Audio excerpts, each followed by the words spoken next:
Assalamualaikum warahmatullahi wabarakatuh. Selamat siang.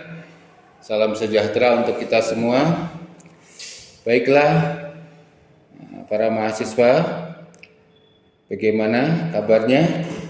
Alhamdulillah. Pada sesi kedua ini kita akan bertemu atau membahas tentang materi konsep dasar pengelolaan pendidikan dasar atau konsep dasar pengelolaan pendidikan. Artinya adalah bagaimana pendapat-pendapat para pakar, para ahli berkaitan dengan pengelolaan pendidikan ini. Adapun tujuan daripada perkuliahan pengelolaan konsep dasar, tujuan dari wawasan pengelolaan pendidikan dasar ini adalah mahasiswa harus mampu mendeskripsikan konsep dasar pengelolaan pendidikan. Apa pengertian, apa prinsip daripada pengelolaan pendidikan. Berikutnya, mahasiswa mampu mendeskripsikan pendekatan-pendekatan di dalam pengelolaan pendidikan, di mana memang di dalam mengelola pendidikan itu perlu adanya strategi-strategi, upaya-upaya agar pengelolaan, pengendalian pendidikan itu bisa berjalan dengan baik. Ada salah satu pakar bernama Pak Oteng Sutisna pada tahun 1983 mengatakan bahwa pengelolaan itu berasal dari kata manajemen. Sedangkan istilah manajemen sama artinya dengan administrasi. Kalau kita bicara pengelolaan pendidikan itu administrasi pendidikan.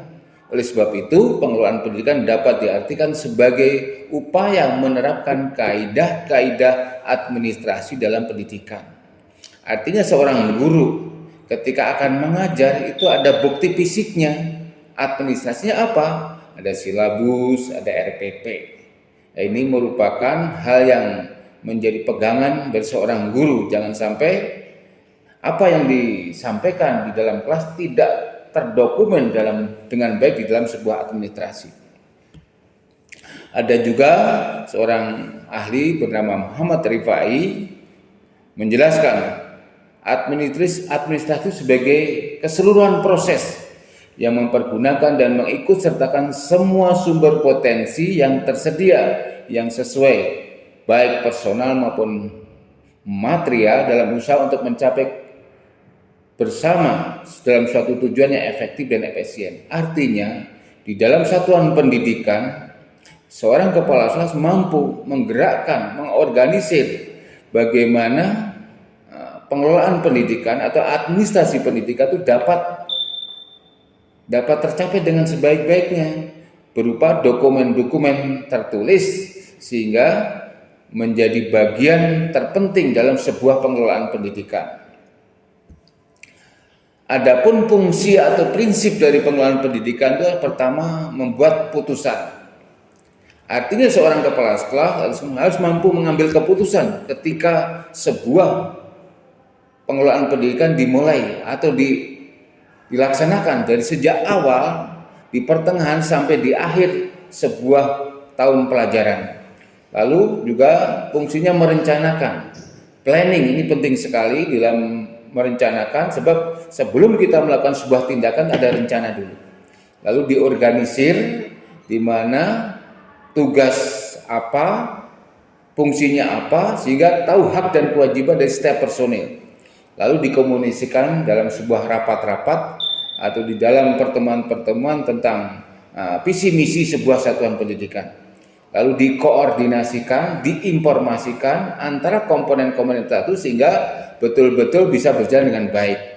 Lalu di dalam pelaksanaan perlu diawasi bagaimana dari sejak perencanaan, pelaksanaan sampai tindak lanjutnya sehingga mencapai tujuan yang diharapkan. Dan terakhir adalah dievaluasi atau dinilai sejauh mana kinerja bisa tercapai. Pendekatan-pendekatan dalam pengelolaan pendidikan itu banyak, di antara pendekatan organisasi klasik, pendekatan hubungan manusia, dan pendekatan perilaku. Sebab sebuah pengelolaan pendidikan dalam pengendalian pendidikan tidak serta-merta bisa berjalan dengan baik tanpa ada pendekatan. Tentu dalam pendekatan berorganisasi itu artinya ada pimpinan, ada staf, ya. Masing-masing punya tugas atau tupoksi masing-masing. sehingga bisa organis berjalan dengan baik. Lalu pendekatan hubungan manusia secara humanisme ya, manusia antara pimpinan dan bawahan, antara mitra, itu jangan sampai terjadi sebuah hubungan yang kaku, tapi hubungan yang humoris, satu sama lain saling menghargai. Antara pimpinan, antara bawahan, satu sama lain itu adanya koordinasi dan komunikasi yang baik, sehingga pengelolaan pendidikan bisa berjalan lancar. Juga pendekatan perilaku. Seorang pimpinan harus mengenal bagaimana karakter guru kelas 1, guru kelas 2 sampai kelas 6. Dengan mengenal karakter ini akan memudahkan bagaimana menggerakkan pendidikan yang berjalan dalam satu satuan pendidikan.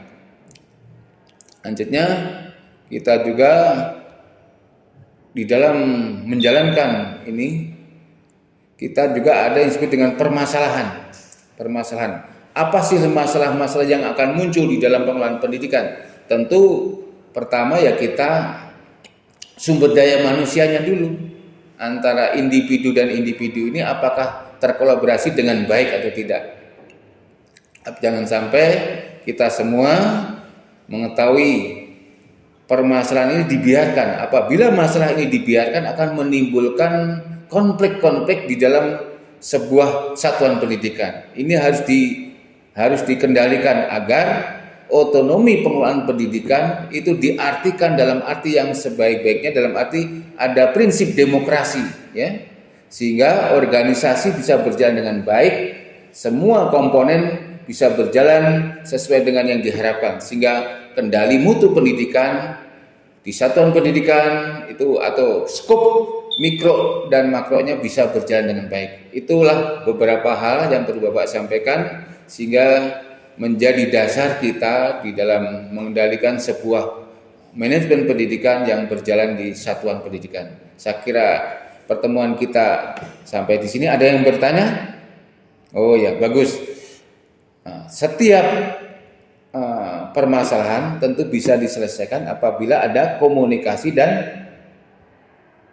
koordinasi, sehingga tidak ada masalah yang tidak bisa diselesaikan, tapi semua akan bisa dikomunikasikan dengan baik apabila hubungan kita baik secara organisasi maupun antara hubungan secara manusia semuanya akan mampu dikendalikan atau diselesaikan. Terima kasih, itu yang Bapak bisa sampaikan. Mudah-mudahan kalian tetap semangat di dalam menempuh perkuliahan sehingga mencapai sukses yang diharapkan. Terima kasih. Assalamualaikum warahmatullahi wabarakatuh.